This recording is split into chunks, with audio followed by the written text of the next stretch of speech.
Okay, I am not able to share the screen. There is some issue with the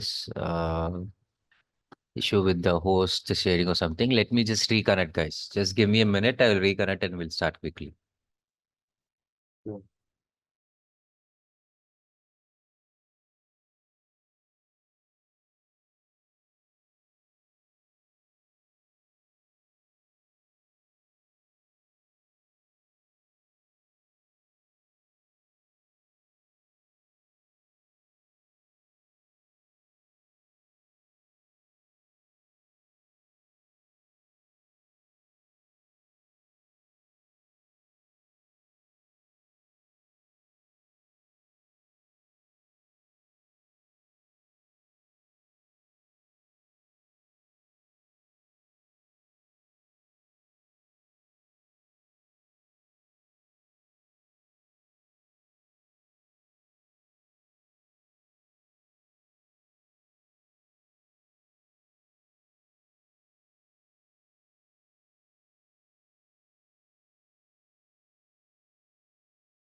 All right. Okay. So I'm able to share the screen now.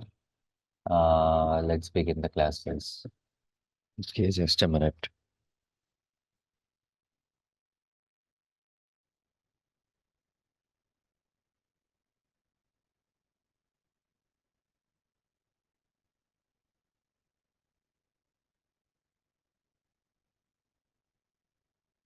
Okay, so first let me quickly give a 1 minute recap of what we have discussed so far yesterday. So we have understood what is deep learning, right? Which is nothing but an artificial neural network model with many hidden layers,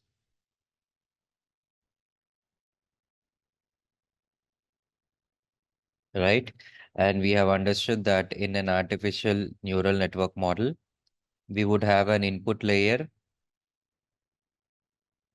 we would have an output layer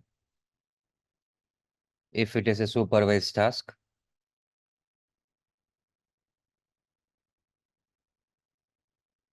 and then we would have in between many hidden layers.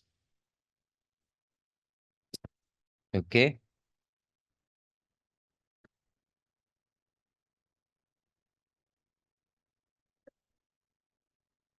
So, all right, guys, you are able to see the screen, right? Yes. Okay, great. And in the input layer, we have understood that there will be as many neurons as, Features. yeah, exactly, features. And output layer usually only will have one neuron. You can also have many neurons, but that depends upon the task that you're trying to do. Okay. This is the basic thing we have understood. And most importantly, we understood that artificial neural network is equivalent to linear regression model, right? When we actually mathematically have looked at how the output comes from the artificial neural network structure, how the output would come, we have seen this mm, basic formula, right? For example, this one. So it is looking similar to linear regression when there are no activation functions, and we will discuss this.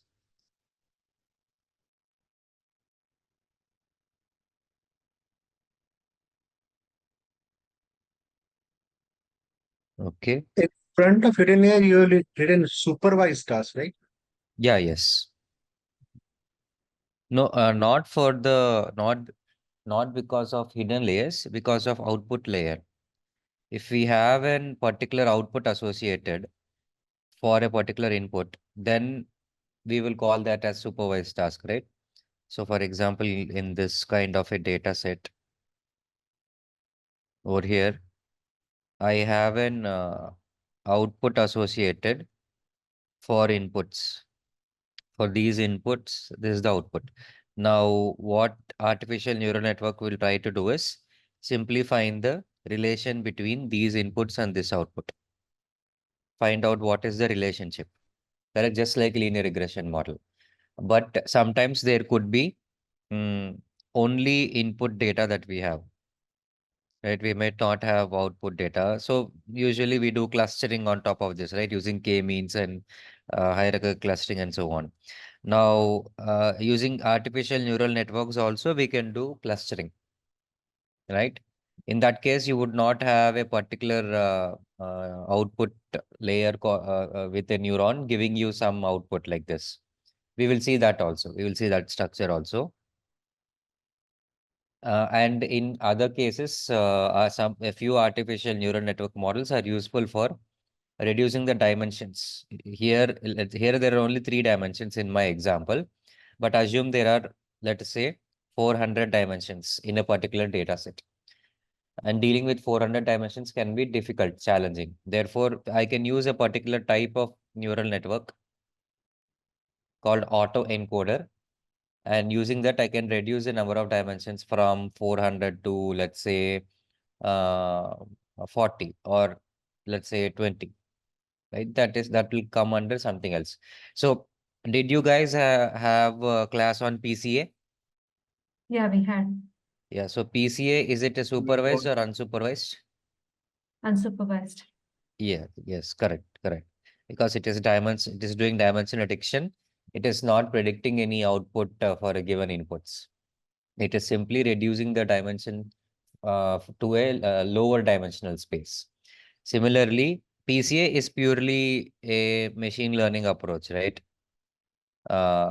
Machine learning based approach, which is good, but there are still some downsides. But we have auto encoder, which is also machine learning approach only, but this is a deep learning based approach, where the Mani, model sorry to structure interrupt is, you.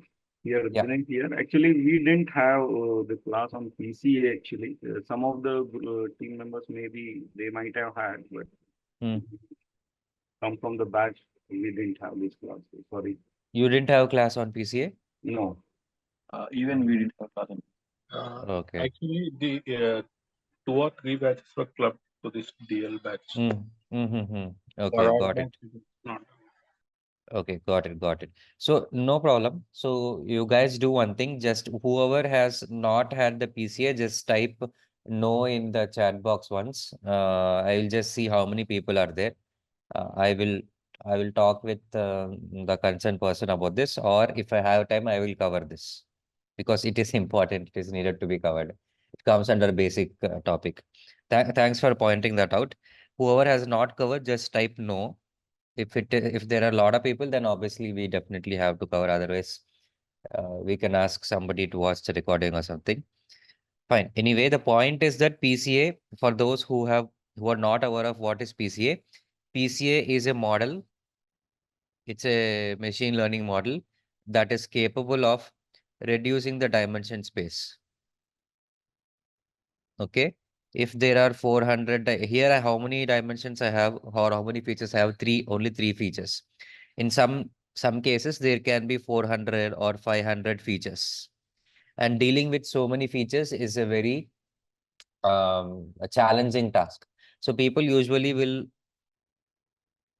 take this dimensional space and convert it into a lower dimension space. Right here, there may be 500 dimensions. They will convert that into just 5 dimensions, for example. Right? And PCA is one model that will help us do this. Similarly, there are other models also. Autoencoder is one such model that comes under deep learning. That is because this autoencoder is a type of artificial neural network. That is the main idea. That is the reason I have written supervised here, because I am writing here input and output, right? I have written here input and output. So I cannot generalize it. It will come only under supervised task. That's the reason I have written here. Okay. Now let me continue. Apart from this, we have also learnt about few other points. A few important facts about a human brain we have seen, right? That there are over 100 billion neurons and over 100 trillion connections. Okay. Yeah. And then artificial neural network is inspired by human brain, which has all these layers, and each layer has neurons and connections. One more important point, guys. Yeah, let me write this few important points. ANN has connections only in forward way, right? So this is also important. And information will flow from one layer to other layer like this. Initially, it will go in forward direction, and then later we have something called back propagation, using which weights will be adjusted, but we will understand that.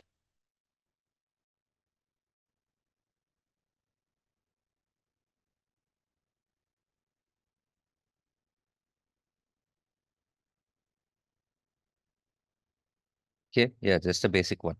All right. So now let us continue, guys. Now we have to discuss more about this ANN. We will go more in details. So first, let me give you a maybe something like a framework. Okay, so linear regression. Let us just, because you guys have already done with linear regression, I can just explain what are all the things that will be that one needs to know in linear regression. That way we can relate it with ANN.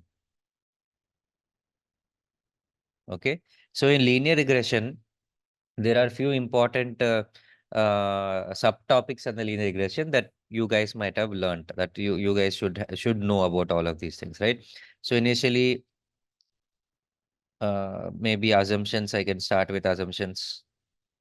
Right here, we do not have any assumptions, so no need to worry. Fine, and then mm, linear regression. Yeah, what is regression analysis?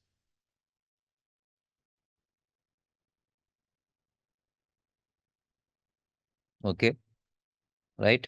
It is nothing but trying to identify relationship between input and output, right? So that's the same thing over here. So no change.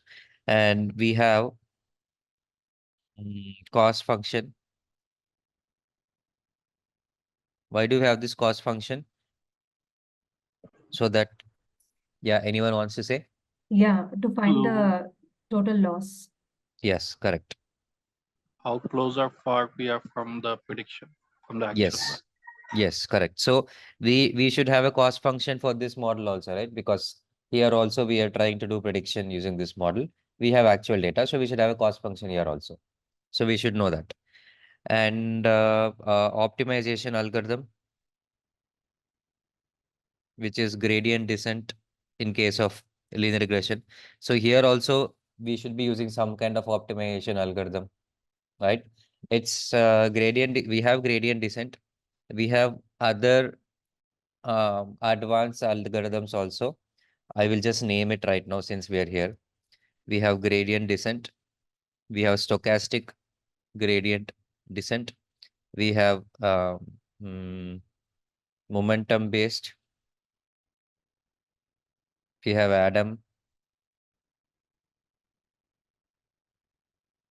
Adaprop. So these are few optimization algorithms. It's not good enough to have only gradient descent. It's not good enough at all. Usually people use ADAM in the real world, but we need to study all of this. We need to study. You guys already know this gradient descent. We need to see what is stochastic gradient descent, and then also mini batch gradient descent, which is also very good. Right? We need to study all of this. Right? When we talk about optimization algorithm. Cost function is almost more or less the same. Okay. And then what else we have? In case of linear regression, we also have error metric such as RMSE, MAE, right? Here also we'll have some error metrics, same error metrics.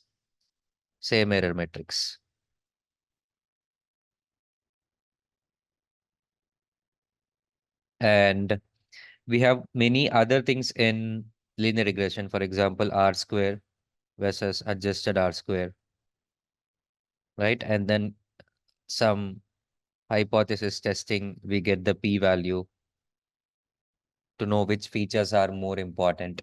So that is not there here. R square, adjusted R square and all you don't have, because see, because there are assumptions, there will be some kind of test that will happen to validate. Here there are no assumptions, right? So no need to test anything. Okay. And then we have some regularization technique. Why do we have regularization techniques? For optimization.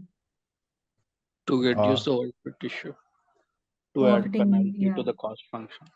to reduce the Overfitting problem also. Overfitting issue. overfitting problem. Correct, correct.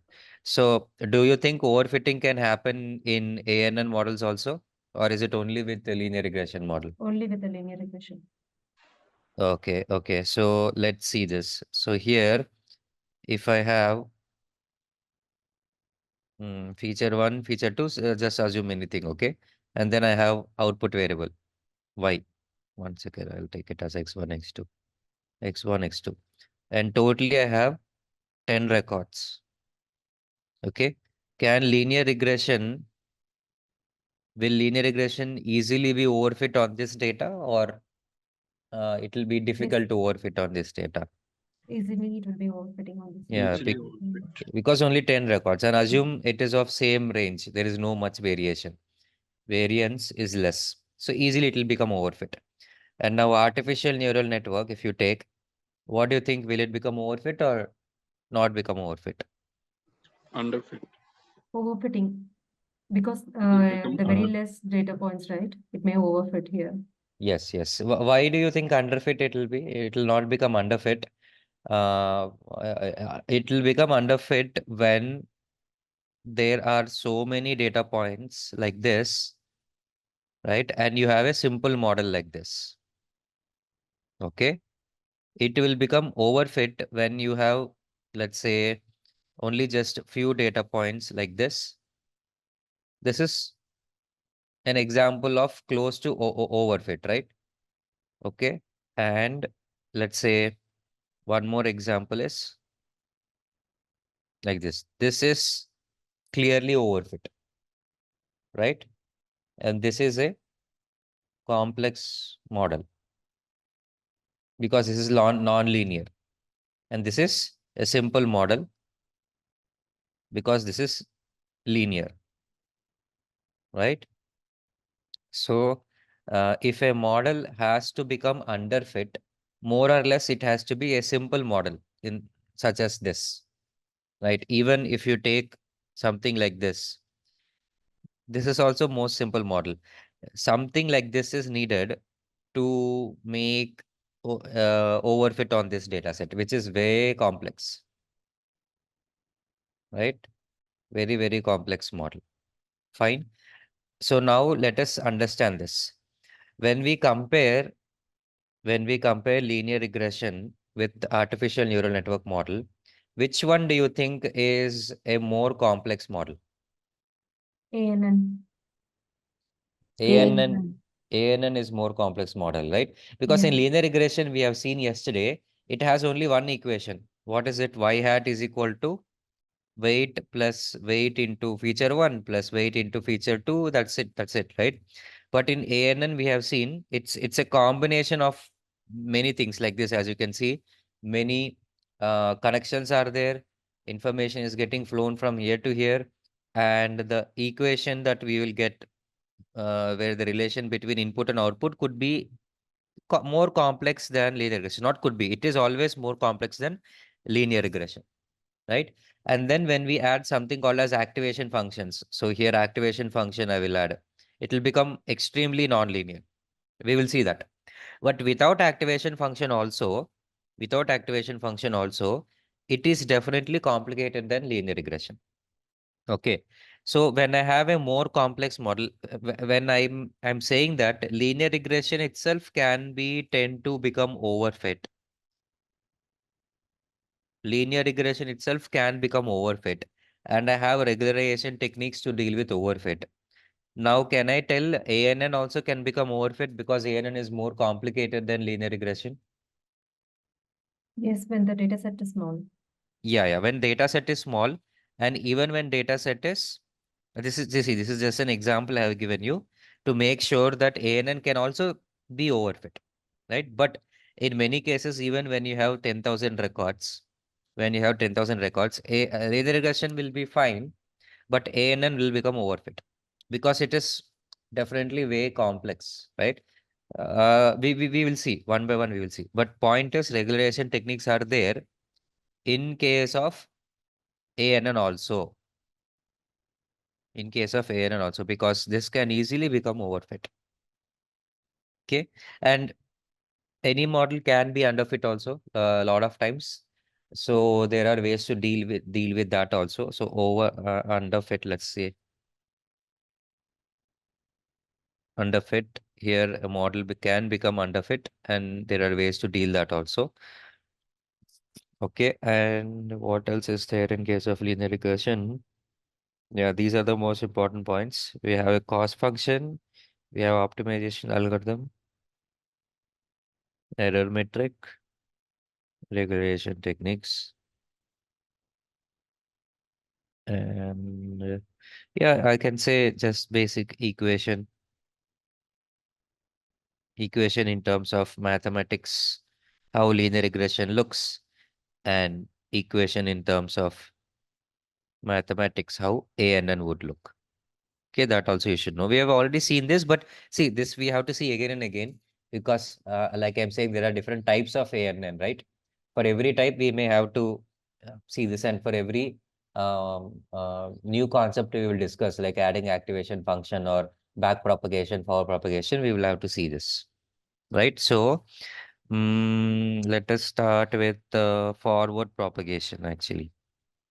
Let's see this forward One, propagation. of- one basic question. Yeah, yeah. So when you have overfitting and underfitting, Hmm. what is the gain which we are having in in making the equation complex?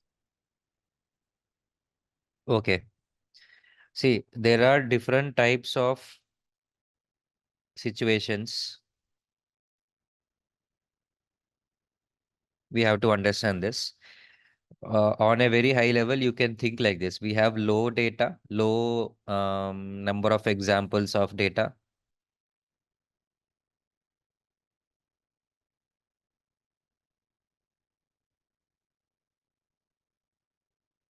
Sometimes we have high, lots of examples, many examples of data. Okay. So if I take an example where I have some n dimensions and overall there are, let's say 500 examples or 500 rows, fine. And I also have one more situation, same n records or n dimensions or m dimensions or whatever. Now you consider you have 50 million rows. Okay, like this, you have extremely like spread across widely. Okay, fine. So in this case of 500 records, assume XGBoost or random forest, okay, or even linear regression has done the job. It has done the prediction well. Okay. And linear regression is comparatively a simple model. It's a simple model, right? It's not very complex. Yes, you can make it by using polynomial regression, but assume it's a simple model. So on 500 records, it's working fine. Now for 50 million rows, 50 million, that is equal to 5 crores records. Linear regression model will fail, right? We need some model, a linear regression, let's say something like this. This is linear regression. Now, if I take the same one, same model and try to put it here, something similar, okay? A little bit you can change. It is nowhere capturing the entire 50 million data points, which means it is nowhere capturing the pattern, complete pattern or all the patterns available between input and output or in this data set.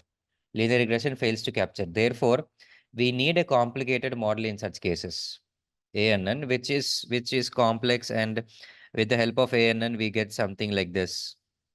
Right? We get something like this with the help of ANN. With the help of linear regression, it's not possible. Right? So it depends upon situation to situation. That's on a high level, I can tell like this. Right? But there are many types of situations. Sometimes we deal with tabular data. Okay. And in that case, we have 500 rows, 5 million, 50 million rows, anything. Sometimes we deal with text data. Sometimes we deal with images. Sometimes we deal with videos. Okay. So a model that is good on 500 records or 5,000 records, even 5,000 is also you can consider. It may not be good on images data or videos data, right? So we need a very more sophisticated, complex models where something like a human brain model to be able to apply on the data and learn the pattern. So is this clear now? Little bit? So basically text, images and video kind of data, Yes. these things. Okay. Yes, correct. You're right. And also when you have tabular data, but your data is huge, like big data. You have big data. When you have big data, terabytes of data, petabytes of data, these models will totally fail. Okay. So you can say anything more than 1 million, these models will fail. Your ANN is the resort that you have to go for. Right. And definitely what you have said is text, images, videos. Definitely we have to go with deep learning models. Yes. And there are some statistical models also, but they are like just average to average performance. Deep learning will give you good to excellent performance in terms of accuracy. Okay. And also I had one point which is, mm, yeah. Okay. I just wanted to give an example, which is, mm, see, I don't know how many of you are from uh, see, there is a saying in Telugu. I don't know how many of you understand Telugu or from Telugu, but I'll just give an example. So to kill a bird, if you want somebody wants to kill a bird, nobody would use a atom bomb, right, to kill a bird. Right, atom bomb is used to for other purpose. To kill a bird, just bow and arrow or just a small normal gun is enough. So it depends upon situation, right? So if the task is big, then you go with atom bomb. If the task is small, atom bomb will it will like sort of not do the main job. It's not good enough. So you have to go with what is required. And one more thing. So now if you now think about this complicated model. Okay, this is a complicated model which is doing a good job on 50 million data. Fine. Let me also try it. Okay. Mm, okay, if I take the same model, just assume the same model. This is complicated model is doing a good job on this particular 50 million data. Okay, but the same model, exact same model or similar model, if I take and put it on top of 5,000 records, isn't it overfit? As you can see here, right? And we don't want overfit. So we will not use this overfit. ANN will lead to overfit. Yeah, you can change, you can do some hyperparameter tuning, and then you can reduce the complexity for sure from this to, let's say, something like this. You can change it, no problem. That can be done, right? But to answer your question, we have many situations, so we have many kinds of models and everything like that. Okay, so now let us begin with forward propagation, guys. There are two important steps: forward propagation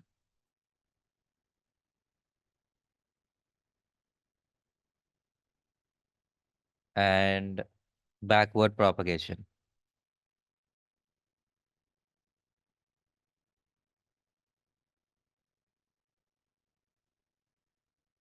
Okay, so today we will understand this for forward propagation. And if we have time, I will start with this. Otherwise, we will see other concepts because this itself is a big topic. It will take one class or so, one entire class or so. So it will be good if I can put it in the next class. So forward propagation, we will try to understand. It is very, very basic to know. Okay, so let me draw a typical artificial neural network structure.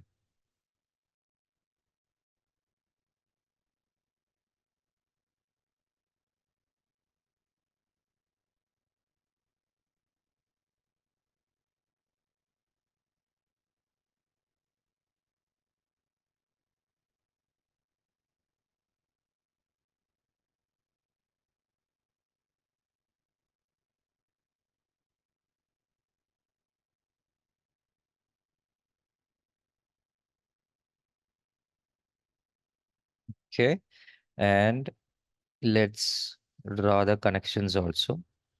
For that, let me have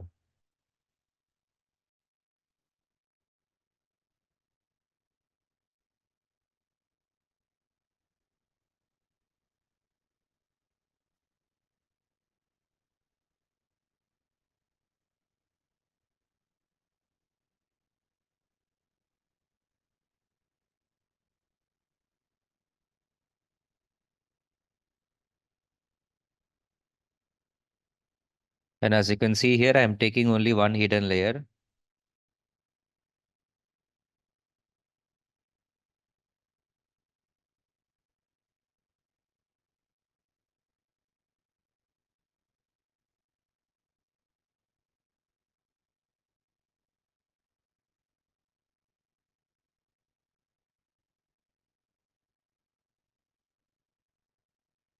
Okay, all right. It's a very basic ANN.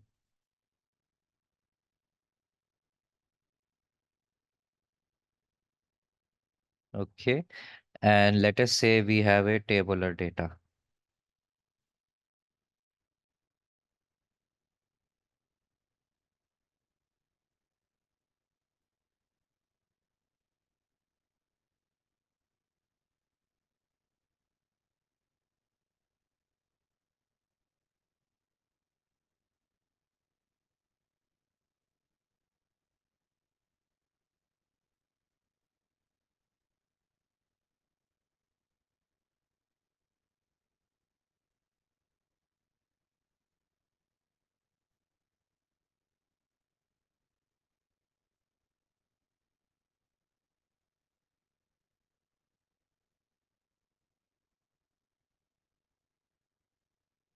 Okay, we'll have many records, right? And this is clearly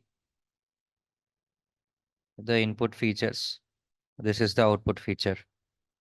Okay, so I'll just put some.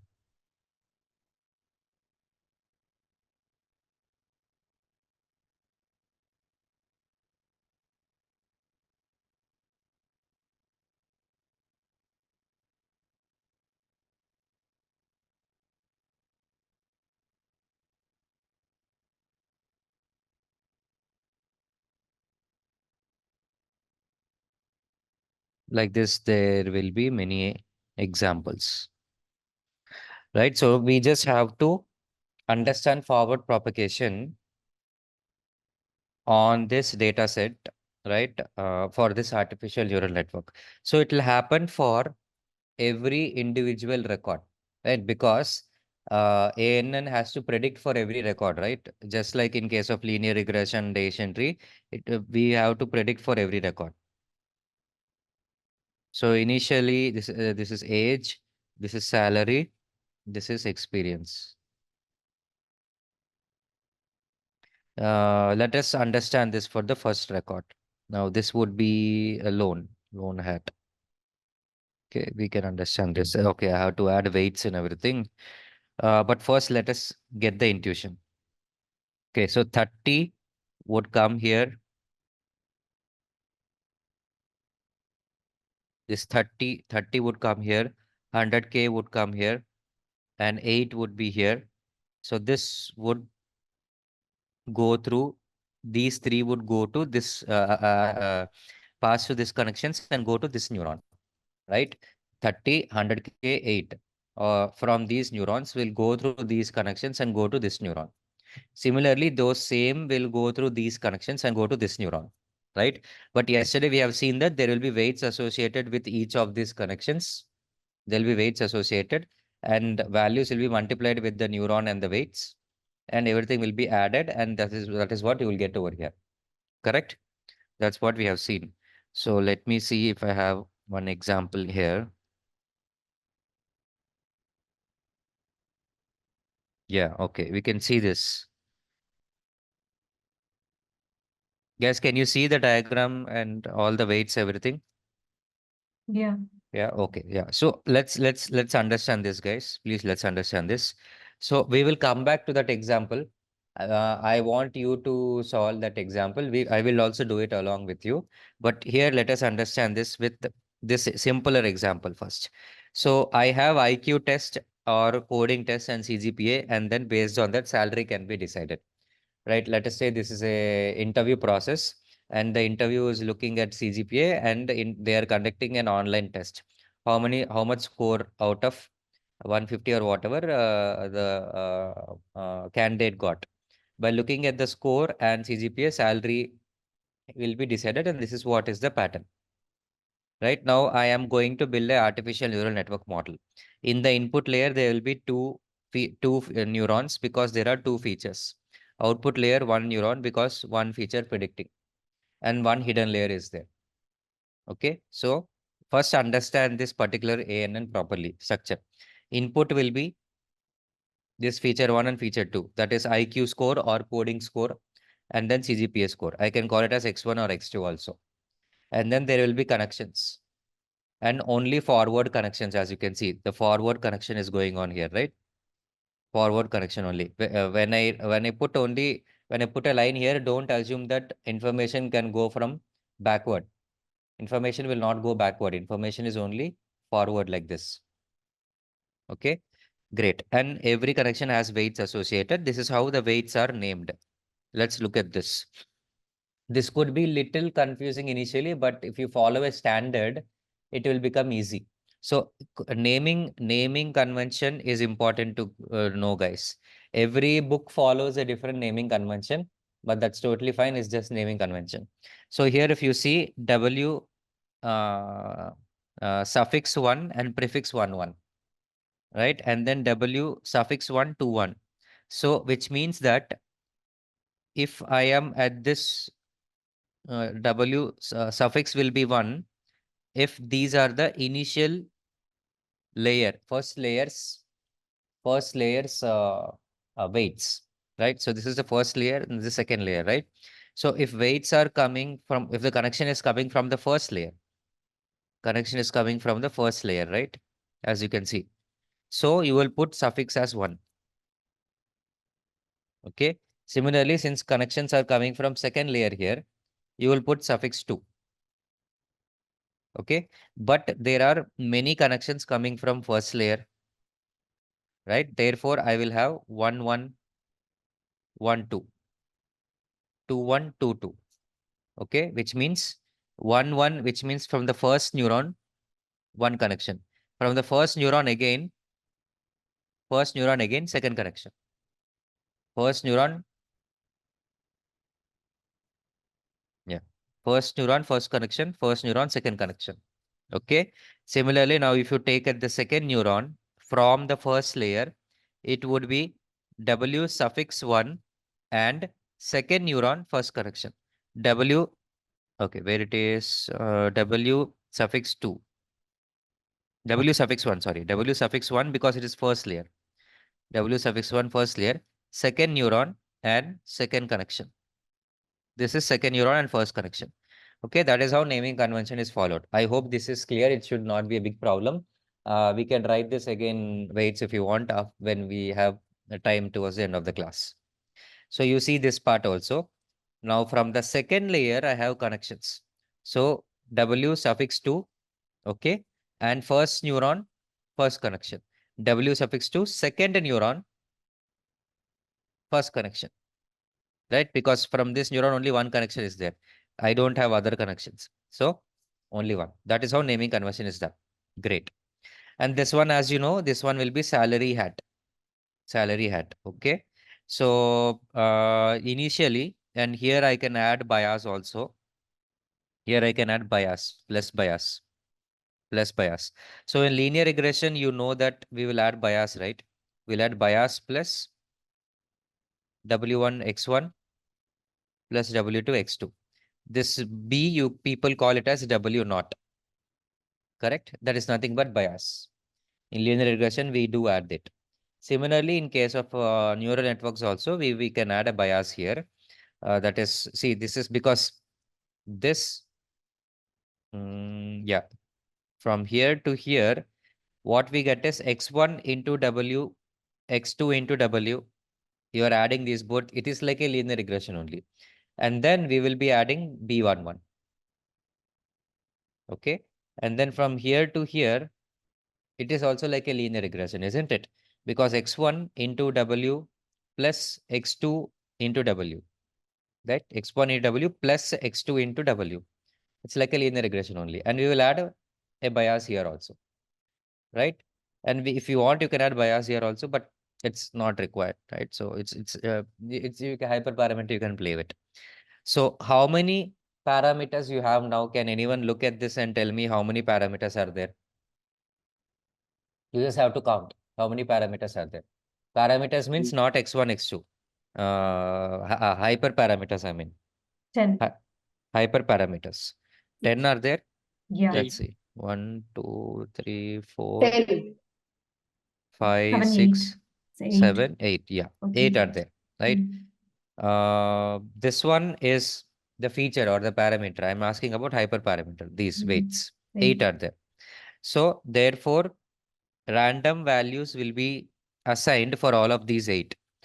In fact, B21 also has been taken. So I will just put this here, guys. Plus B21. Okay. Which means I'm adding bias here also. Which means B11 into weight plus B12 into weight plus bias. Okay. That is what is the output. So totally you have nine hyperparameters or 9 weights. So all of them are getting assigned with random values initially, just like in case of linear regression. It has to start, right? The engine has to start. So some random values you are assigning. Okay, great. Now let us see the forward propagation for each of the record. Each of the record. Okay. In case of linear regression, what will happen? Wait, let me write it. In case of linear regression, you have, let us say, y hat.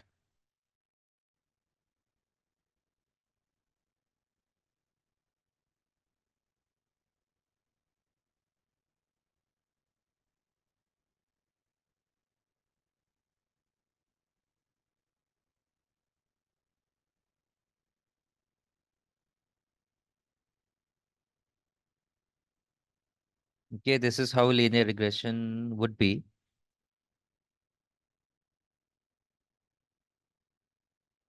Right? And we would use this. These are randomly weights.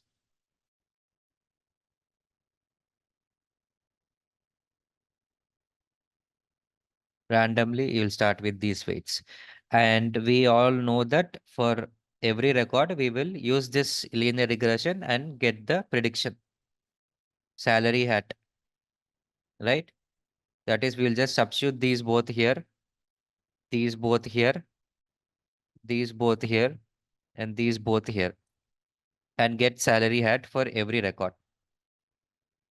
Right? And then we will compare salary with salary hat and get mean square error, cost function. The same is what we will do in case of ANN also. and that is called as forward propagation. But it may look little complex initially, but it is nothing but a function within a function, right? I will tell that again, but it's nothing but a simple calculation. Okay, so now with these randomly assigned weights, this is how the A and N initially will look like. Right, I have just put the weights over here. Initially, it was W1, W2, and all.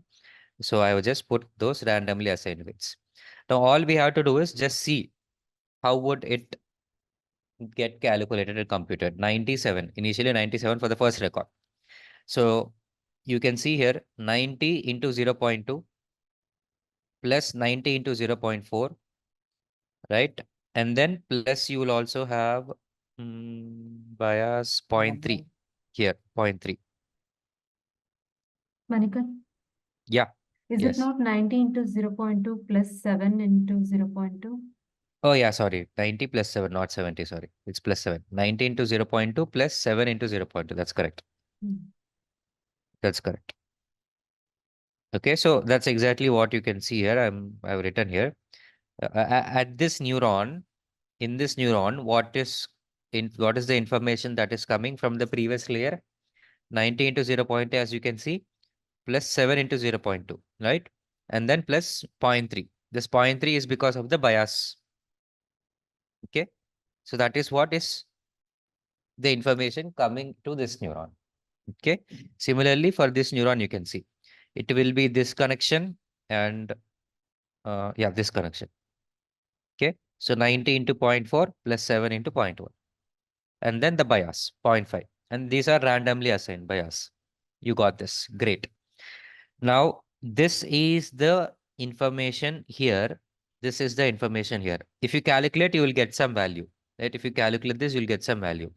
That value into 0.2 plus this value into 0.3 plus the bias here is what you will get in y hat. Correct? So you can see this.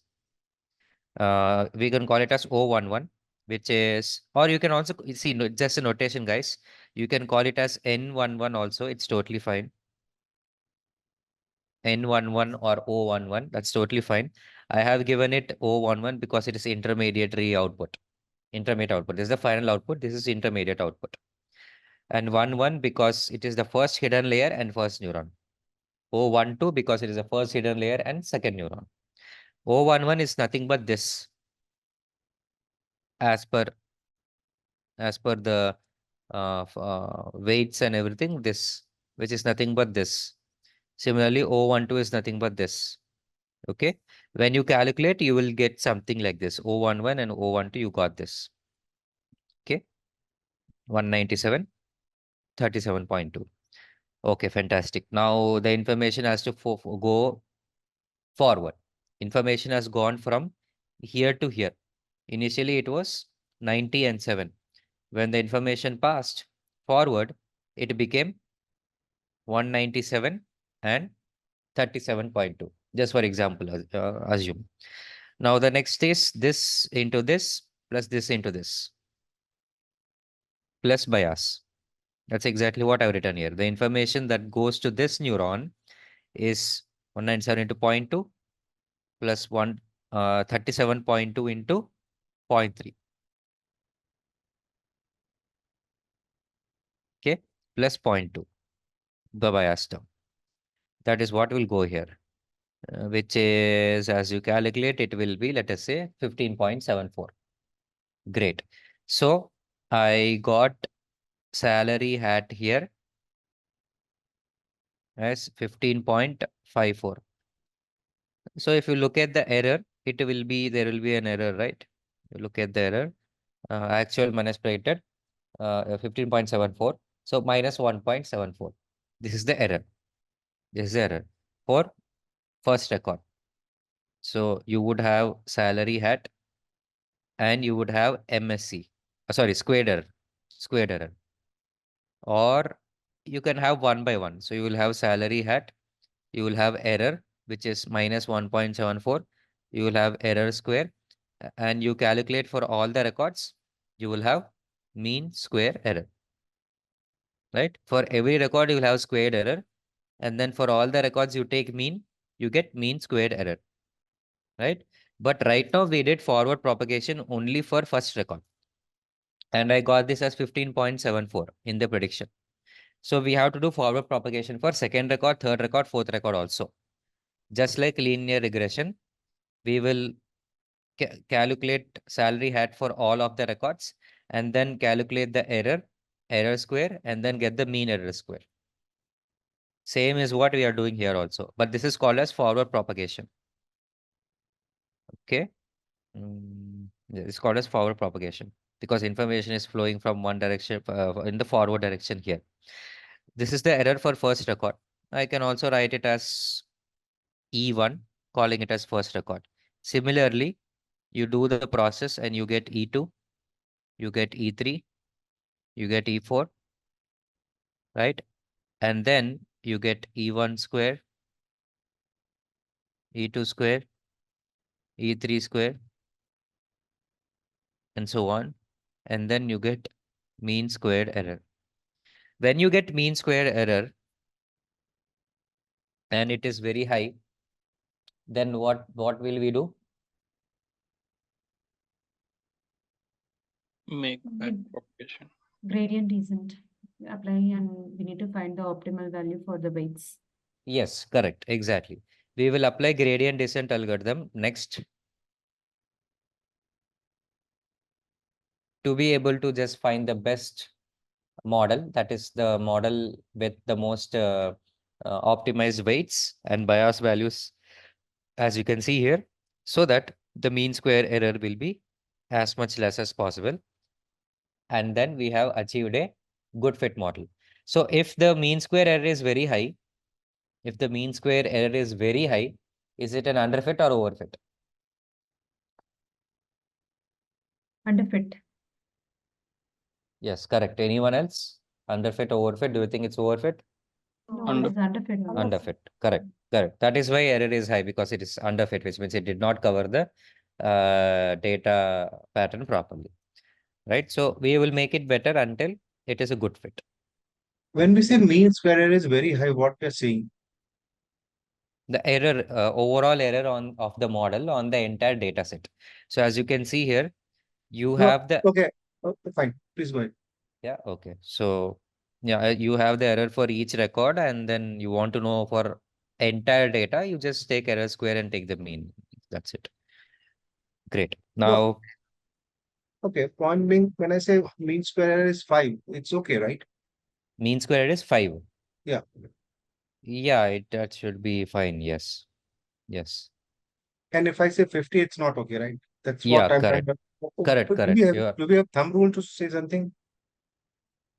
no, usually it's not like that because it depends upon the range of the output also. Sometimes 50 can be high, sometimes 50 can be low. It depends. You have to compare it with your output. And then you need to decide if this mean square is high or low. So if you take 14, 15, 11, 20 like this, and obviously your predictions will be somewhere around 18, 19, 20, 27 like this. Now, if you take the mean square error, it may be around, uh, let's say 15, right? 15 is a very big mean compared to this output because the range is usually between, let's say, 10 to 20, right? The range is maximum 10 to 20 salary. And within that range, 15 is a high mean square error, right? But if I have, let us say 140, 150, 110, 200, and then I have some predictions, and based on that, the mean square error is 15, it is good. It is good because uh, on average, instead of 140, you may predict 130, and then instead of 150, you may predict 139, something like this. It is not bad. It's not great either. It's not bad. But usually you will aspire for something like 10 or 5. So no matter what you get as the initial mean square with the initial random values of weights and bias, you will always compute gradient descent because it's very less likely that the initial weights will give you the best model because these are random weights, right? So you will definitely do the gradient descent until the mean square error is saturated. It's not changing much. Okay, I hope that answers your question. So it's relative, right? So based on the Yeah, mean yeah, of yeah. the thing, and you have Yes, to compare it by hand. yes, yes, yes. That's correct. It is related. We have to do that on our own, because when we do the analysis, we as a data scientist have to judge whether the MSC that we got, is it acceptable or not acceptable based on the output we are dealing with, output range we are dealing with. Okay. Great, fine. So now let us look at the forward You explained the basic propagation. part again. Actually, I did not understand. Sorry, which part? MSC part actually.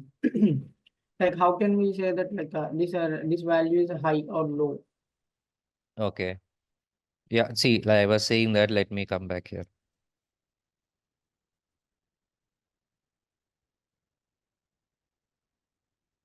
So you consider two kinds of outputs actually.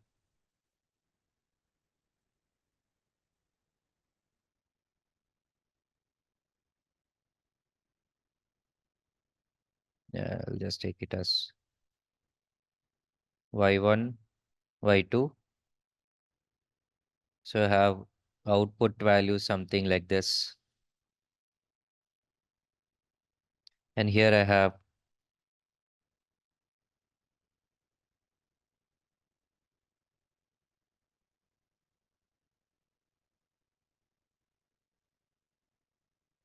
okay, these are the output values. And you have built a model, artificial neural network model, which is giving an MSC of, let's say, 35. Okay, and you have built an artificial model, neural network model here also, and it is giving an MSC of 35, for example, or 36. So you tell me, is so here both the models are having same MSC, right? Mean square is same, 35, 35, right? But on this is on this data, this is on this data.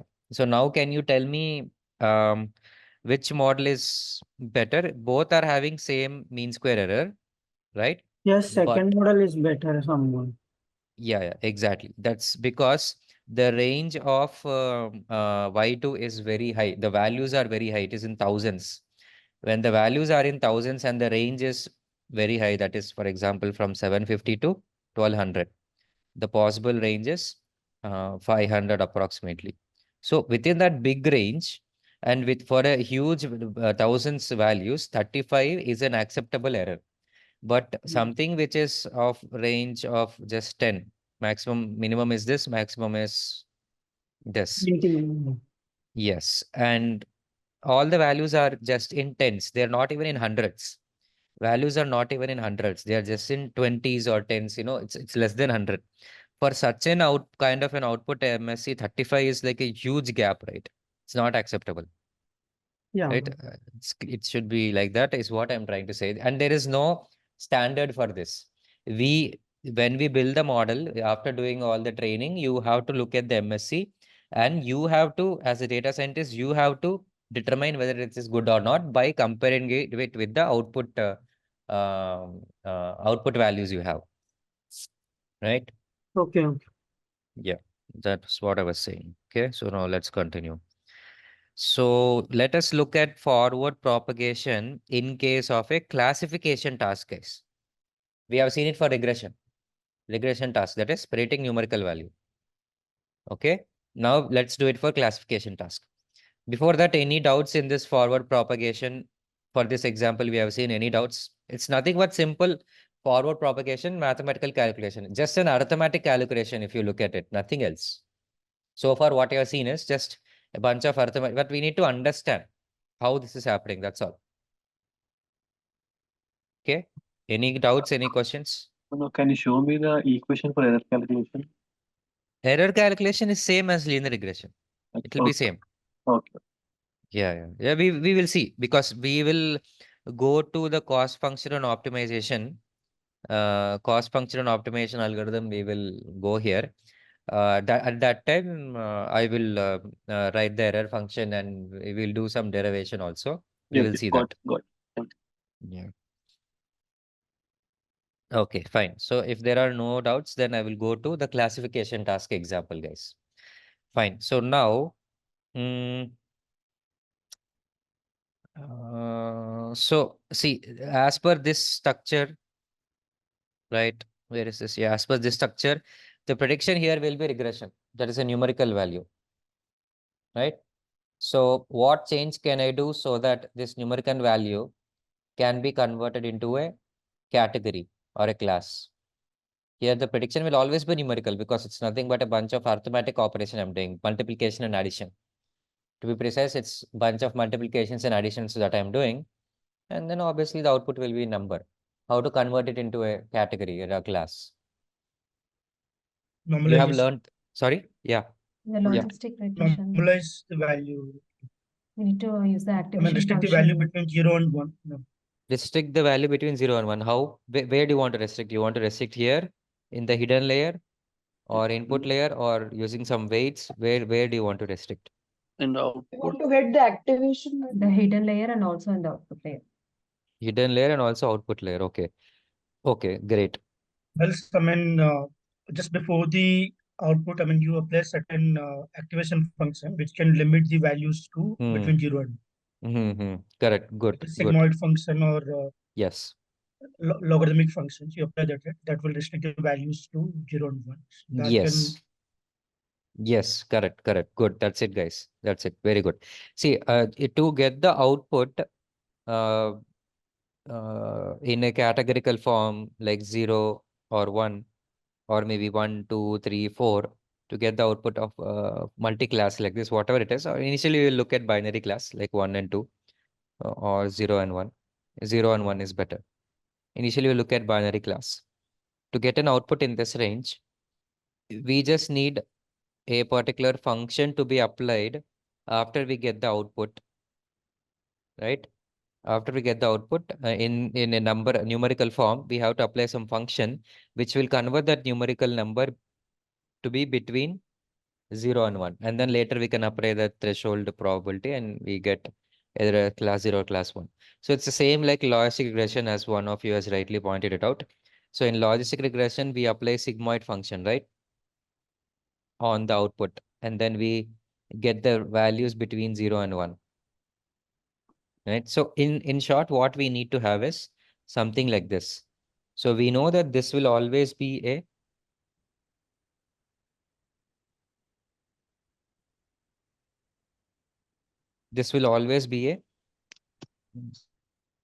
numerical value, right? This part.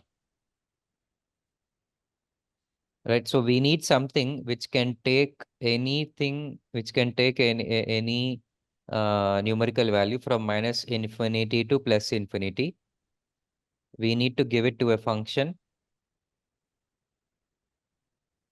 that will give the output between 0 to 1. Okay. Why? Because if I know that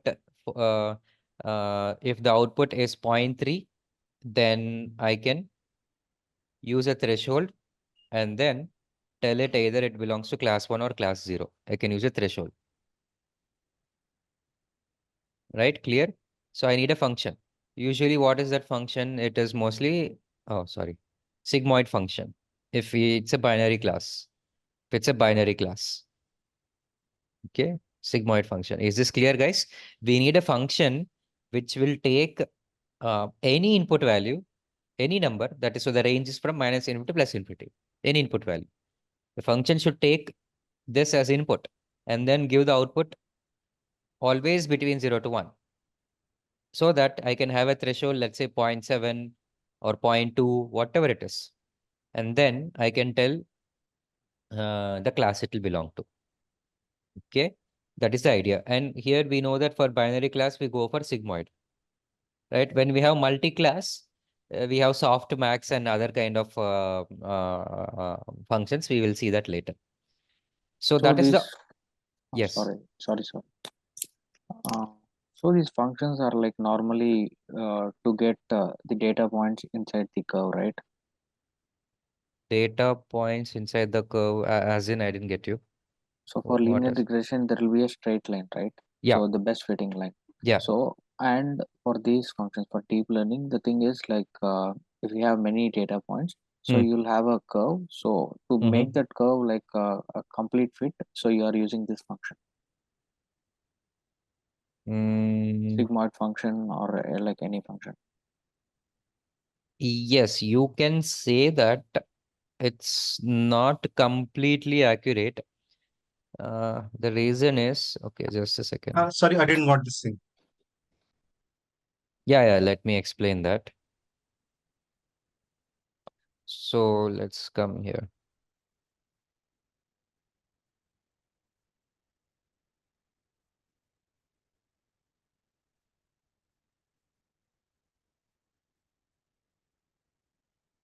So let's take a binary class like this. Okay. So logistic regression, what happens is, initially in logistic regression, still the relation is like this only. W0, W1, X1, W2, X2. It is like this. So we would get a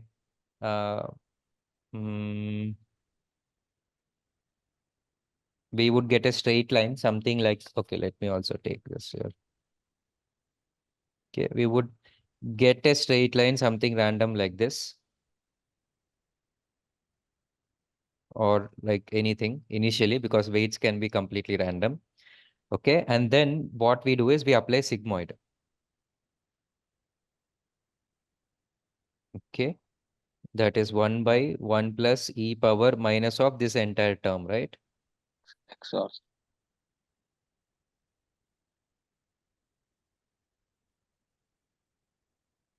Okay, so we get this. So the equation for this is a straight line, mathematically when we see, and for this it is S-shaped curve, right? Yes. S-shaped curve. But here, what is this x-axis and y-axis? Anybody knows?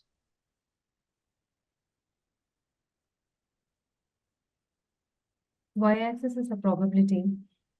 Yes. Nothing but Then simply this sigmoid, because this is always between 0 to 1. We know this. So this is probability. Always between 0 to 1. What is x-axis? Y hat. X. Yeah, correct. You're right. But this y hat itself depends upon W0, W1, W2, right? Yeah. Yeah, x1, x2 is fixed. We cannot change the inputs, right? If I change W0, then y hat will change. Then probability will change. Correct? If I change W1, then y hat will change. So probability will change. So in fact, it is, yeah, you can say y hat, definitely you're right. Otherwise, you can also consider it like this. W0, W1, W2. Why? Because probability depends upon these hyperparameters, which can be changed and tweaked and tuned. Okay, x1, x2 is fixed. You cannot do anything about it. You cannot change it. So this is how you can see, or you can definitely write it like this also. It's also totally fine, right? So what you have here is an S-shaped curve with certain probabilities. You're getting it, and you can have a threshold. Using the threshold, you will tell if these points are like this or it is like this. This is how logistic regression works, right? But that is not straightforwardly, that will not happen here. In this case, it is okay. But what if you have something like this? This one, like you could say. Okay, so here you cannot have anything that is a straight line that can actually do the classification very well. Okay, so the entire dimension is sort of like changed in in other ways so that we can actually do the classification, right? So this dimensional, the way we are dealing with the data, it got changed to this form. This form, let me write this here again, where you get an S-shaped curve and you will have the actuals here. You can have some, this will be the prediction.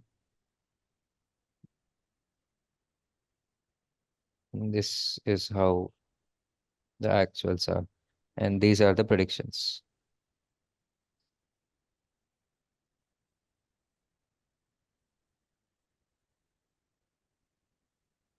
Okay. So you're converting it. The same is what is happening with the ANN also. So the prediction here is completely numerical, because when you develop a relationship, it's nothing but a combination of multiplications, additions, right? Multiplications, additions. So output will always be a numerical value. It will never be a class number, categorical number. But we need to transform that particular output into a range, into that particular category or class that we need. Right. Here we need between binary class, so it is sigmoid. And sometimes we need multi-class, like it can be either 1, 2, 3, 4, or 5. Then we go for something called as softmax, right? Which is also similar to sigmoid, but little modification. Then we will get that particular output. Yeah. So to answer your question, it is sort of like that completely, but not that we are modifying the model structure towards the end. Right? It's not like that. It is just to convert the values in our requirement that we want. That's it. Yes, yes, I got it. Thank you. Sure. Okay, all right. So let's come to the classification task, guys. We'll look at this example quickly. So I will add a sigmoid function here. Okay. And it is not required to add sigmoid here. It's not required. It's not mandatory, but we can add. Right. See, what do I want? I want the output to be between output to be between 0 to 1, and I will have a threshold, and then I can tell if the output is either 1 or 0. So I will just add a sigmoid function in the output layer. Right. Okay, if I add sigmoid here and if I do not add here, I do not add sigmoid function here, will I get a binary class as output? No. No. Yeah, exactly. Because it will still be in numerical form. So this is mandatory, this is optional. But still people add, because what happens is the complexity will increase, right? Can anyone tell me why will the complexity increase if I add a sigmoid function?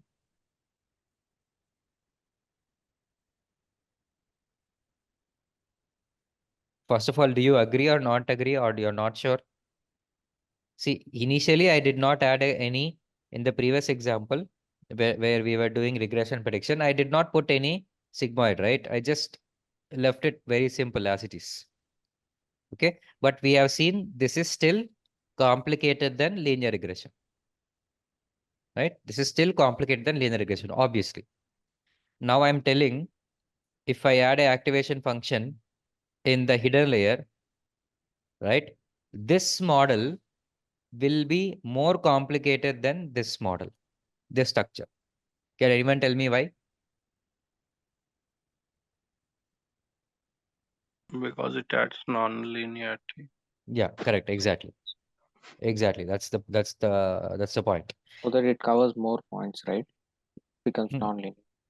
Yeah. When it becomes nonlinear, it can overall the model will become more complex and it can cover more points. That's correct. That's correct. Let's see this with example also. See, linear regression is a straight line. We will get a straight line. Okay. Look at that equation.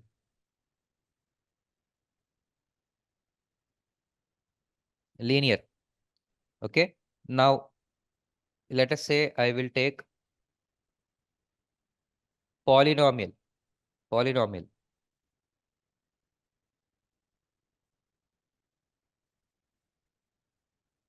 Polynomial regression. I have a square term, I have a cube term. So something like a complex model I will get. Correct? Now also look at this sigmoid. Sigmoid is what? 1 by 1 plus e power minus x. Okay. And we know it is S-shaped. S-shaped. So just by looking at the uh, shape of the equation itself, you can tell it is non-linear. When we have sigmoid, we are adding non-linear structure. Therefore, any non-linear is definitely more complex than linear, always, right? So here, this is linear, that is to the power 1 to the power 1. And this is non-linear to the power 3 to the power 2, polynomial, non-linear. So non-linear, so obviously more complex than linear. And here I have 1 by e power minus x. So anything other than to the power 1 or any when you have logarithm, tan h, sin h, exponential, it's all non-linear. So you get shape like this. So obviously it is more complex than a linear thing. Okay. And here we had, okay, we will see the stuff. Okay, it's good to write down. This we have W1, W2, W3. Look at what will come here. W1 x1 plus W2 x2 plus W3 x3. Okay. Now I'm saying that in the same situation, I will add a sigmoid function. I will add a sigmoid function here. So what will happen? I will get, this would be 1 by 1 plus e power minus of this. Correct? Over here. So here, the relationship between this neuron and these two neurons was linear. Okay. And here the relationship between this neuron and these three neurons became nonlinear because of this sigmoid that I added. Sigmoid that I added became 1 by 1 plus e power minus this. Fine. So obviously this is more complex. It is non-linear, therefore more complex, right? Because it is non-linear, which implies it is more complex. Okay. That is why I am saying that this particular model is more complex than this particular model. Okay. I hope this is clear to everyone. Any doubts here? Any doubts here? It is very, very, very important point, guys. Can you repeat this once again? Yeah. So I was saying why it is more complex. So see, I understood this part, yeah, actually because of exponential and everything, yeah, it's become somewhat more complexity. Yeah, non-linear. Yeah, this neurons part you have just drawn like them. In that part I did not understood. so you understood till here.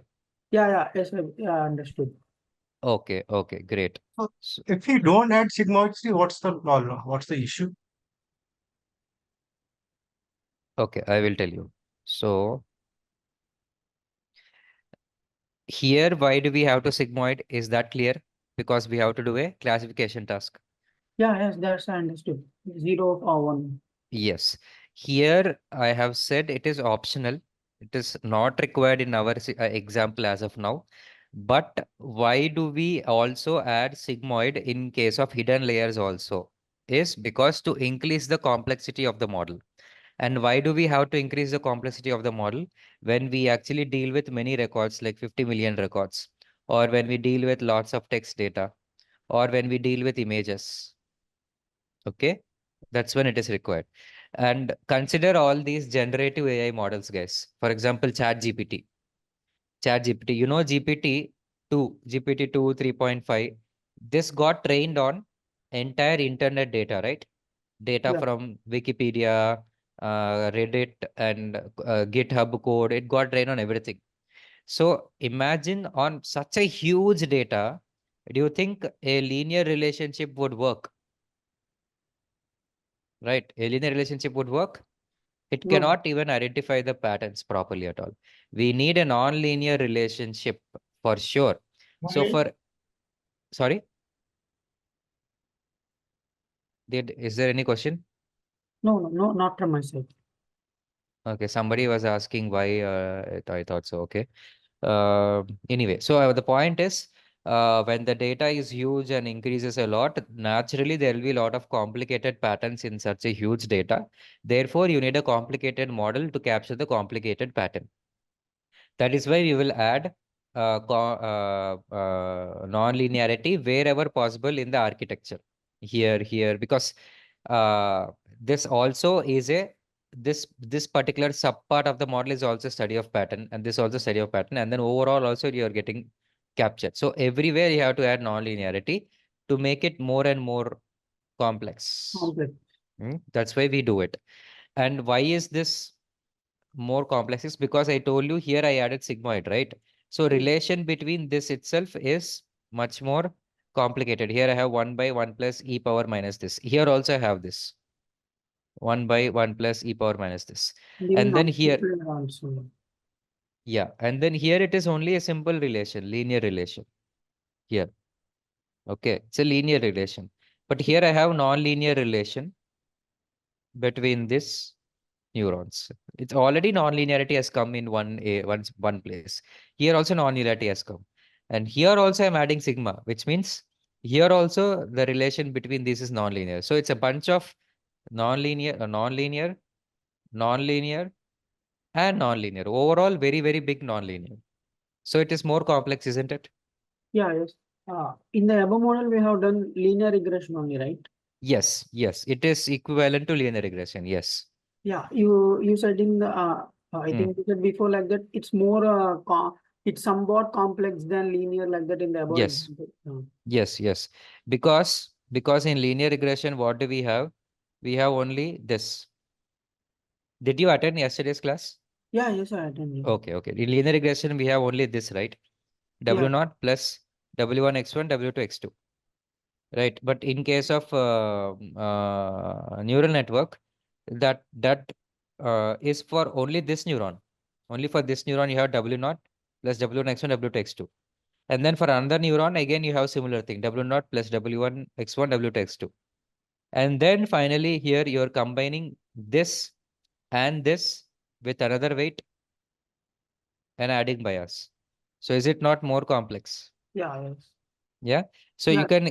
you can imagine it like a function within a function, guys. I have to tell this now is a good time to tell. Can we Right. So like a subset like that? exactly you can tell. So function, if you have, let's say f1 is x1 plus 3x2. Okay. And I have f2 is 3x1.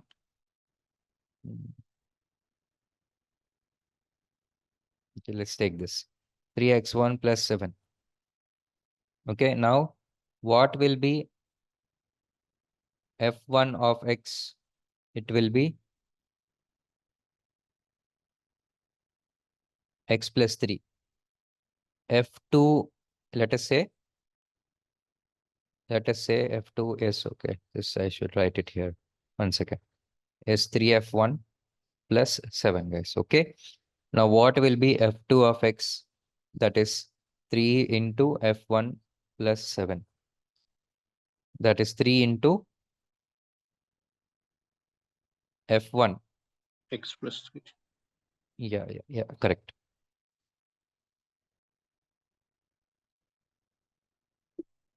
X plus 3 plus 7. Okay, this is what we are doing. Okay, so it is like a function within a function, because initially I will get W naught W1 x1 plus W2 x2 from one neuron, which is equivalent to linear regression, definitely. Another neuron also I have, so I will get W3 plus W4 x1 plus W5 x2. Another neuron also. From here you got it. Okay, great. Now this again is getting combined here. So this both you will take. Here also the function is same. The function is same always, which is f is equivalent to w plus a plus b x1 plus c x2, something like this. Okay, it's the same thing. But here this x is this, and this x2 is this for this neuron. Therefore, it will be w naught plus w1 x1 plus w2 x2 plus W3 plus W4x1 plus W5 x2. And I will take it as W6, W7 plus a bias, W8. That is what will come to this neuron as output. Is this clear to anyone or any doubt in this point? This is important. Clear. Clear? So this Clear is for me as well.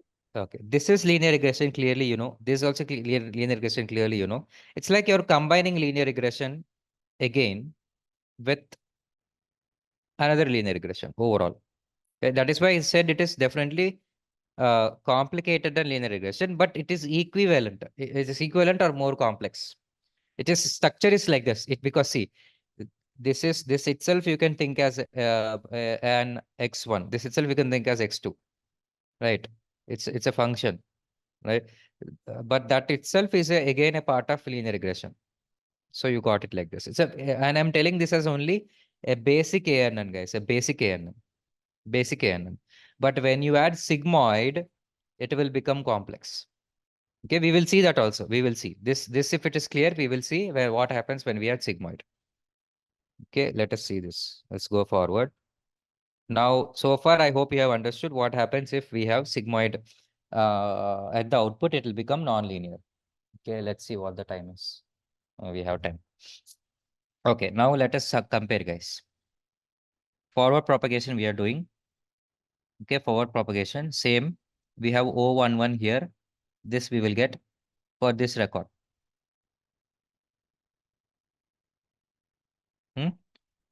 Okay, and then after O11, a sigmoid will be there. Sigmoid will be there, right?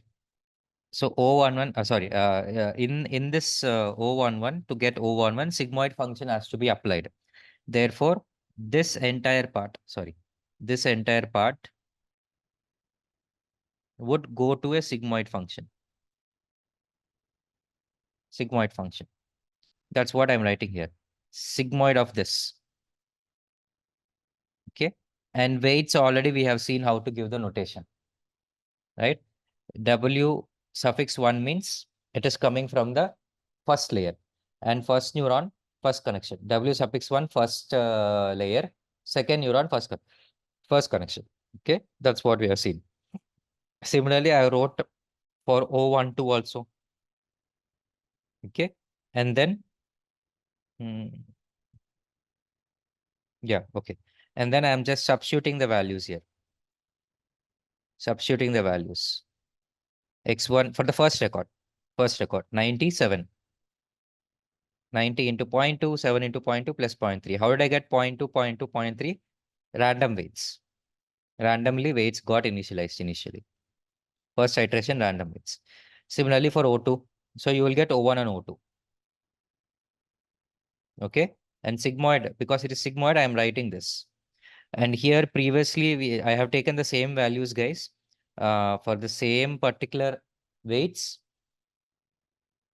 Obviously, you would get here, what did I get is 197 and 37.2. Correct? For these weights. 19.7. Okay, it's 19.7. All right. It's 19.7 and 37.2. So now those will undergo the sigmoid. Right? Because this one is 19.7 as we have seen previously. So it is nothing but sigmoid of 19.7. Sigmoid of x is 1 by 1 plus e power minus x. Sigmoid of x. And sigmoid of 19.7 will be sigma 1 by 1 plus e power minus 19.7, which turns out to be 0.99. Right? And we know sigmoid is between 0 to 1 always. Okay. And 0.99 is what we got. Similarly, for O12, we are getting this. It turns out to be 1, for example. It will not be exactly 1, but it will be mostly 0.9999998 like that. Round figure, we can write it as 1. Okay. It will be 1 only when it is 1 by e power minus infinity. Okay. Or very big number. Okay. Anyway, you have got this particular O11 and O12, which are nothing but the outputs of the hidden layer. Outputs of the hidden layer. So I have written here 0.99 and 1 I've written this. Now this further undergoes forward propagation and goes here to y hat, right? This one, let us see. Y hat is sigma of 0.2 into 0.99 plus 0.3 into 1 plus 0.2 of bias, which we have initially, random values, which was there. So sigmoid of this turns out to be this one. Okay, you can see here the calculation I have done here. This is what you get, 0.667. And if you consider default threshold as 0.1, 0.5, and 6.667 is greater than 0.5, you will predict as this record belongs to class 1. This is the prediction. Is the prediction correct? It is correct in this case. So here you got y hat. Y hat 1, you will get y hat for other records also. You will get y hat for other records also.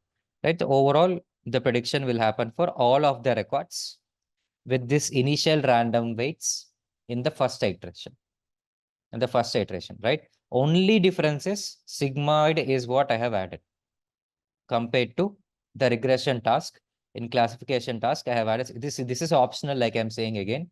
This is mandatory to do a classification task, binary classification task. This is optional, but I have added it to show the complexity.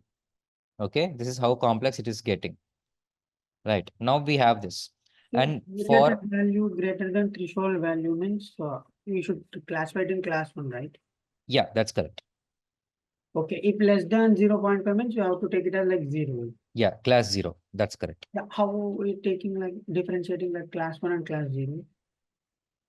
This threshold 0.5. No. I'm saying that okay, a prediction means okay. What is mean by saying that 1 is Okay. So we have already seen that. That is a good point that you have asked. Very good point you have asked. See, the main reason why we are using sigmoid is,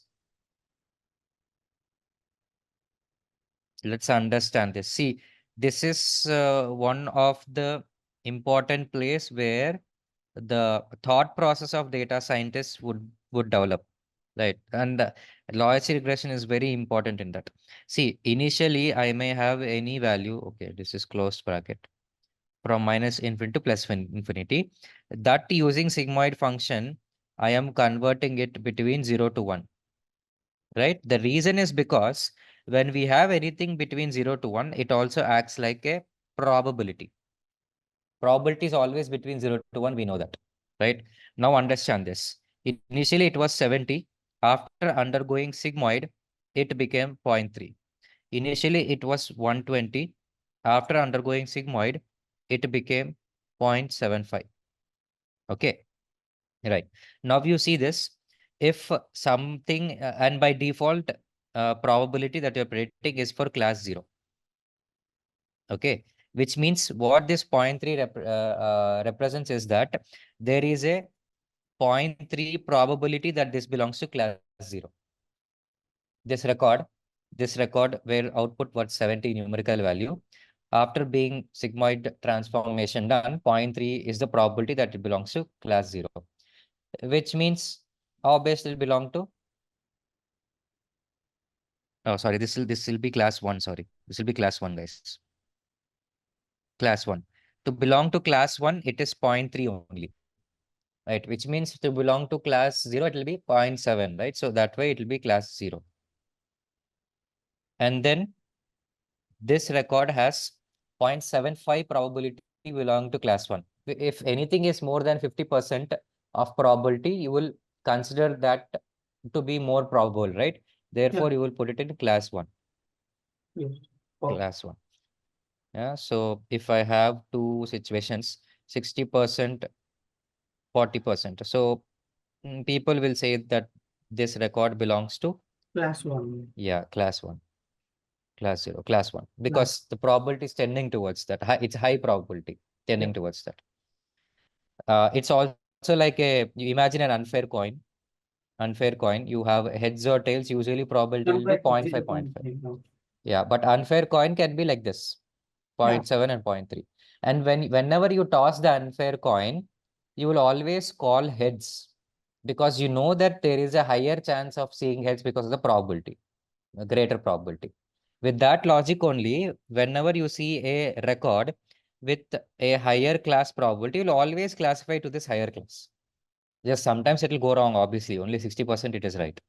Remaining time it will go wrong, but you're going towards the highest chances of success, telling correctly. That's an example where we are doing it. And that is the reason why we are choosing sigmoid, because it not only converts into not 0 to 1, and we want something to convert to 0 to 1, because that can act as a probability. That's why we are choosing sigmoid function. Otherwise, there are other kind of functions also, which will convert between 0 to 10, right? Or it will convert between -1 to +1, right? Some functions can convert minus infinity. You have a function f1 can convert between -1 to +1, but we are not taking this. We are not taking this. We are taking only between 0 to 1 because it lacked like a probability for us. This -1 to +1 will not help us for binary classification because probability can never be negative, right? So we are taking only a function which will give us this output, which is sigmoid. Okay, this is how we have to think as a data scientist. What do I mean by that is, if it will help you think in a reverse direction, guys, that is what do we need? We need a classification. We need classification. We can do it using probability. And probability is always between 0 to 1. So we need a function which will give us output between 0 to 1. You think like that, right? It's a simple thing. Okay, let us continue. It's 10:15. Yeah, Can you just it's 10:15. Can we continue tomorrow? Yeah. Yeah, okay.